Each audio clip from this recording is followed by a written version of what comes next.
এখন বর্তমানে জার্মানির ওভারঅল মানুষ কি অ্যান্টি ইমিগ্রেন্ট? আর জার্মানিতে সবচেয়ে বেশি বাহিরের কোন দেশের মানে কমিউনিটি বেশি, মানে পপুলেশনের দিক দিয়ে? ইন্ডিয়া আমি বাদ দিলাম, ইন্ডিয়াতে অবশ্যই বেশি থাকবে। Germany is still a very immigrant welcoming country. আমি অ্যাটলিস্ট আমার এক্সপিরিয়েন্স, আমার ওয়াইফের এক্সপিরিয়েন্স ইজ ভেরি গুড। হ্যাঁ, অন্যান্য অনেক দেশের থেকে অনেক বেটার কান্ট্রি।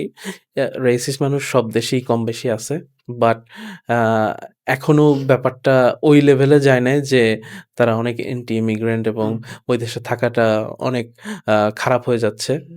আমি একটা দেশের তুমি মানুষের ওভারঅল ক্যারেক্টারিস্টিক মানে সবকিছু তুমি বিবেচনা করতে পারবা, how they treat the weakest of their clan.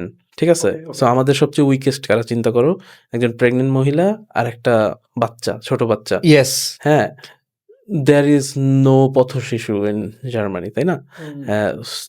একটা জার্মানিতে থাকা বাচ্চা মানে ওরা চিন্তা করে it's the children of Deutschland. হ্যাঁ, এবং ওরা ওকে যেভাবে সোশ্যাল প্রোটেকশন বলো, যেভাবে হোক, ওর অ্যাডাল্ট হওয়া পর্যন্ত ওকে দেখাশোনা করে। এবং এটা যদি বাপ মা না পারে, সোশ্যাল প্রোটেকশন থেকে দেখাশোনা করে।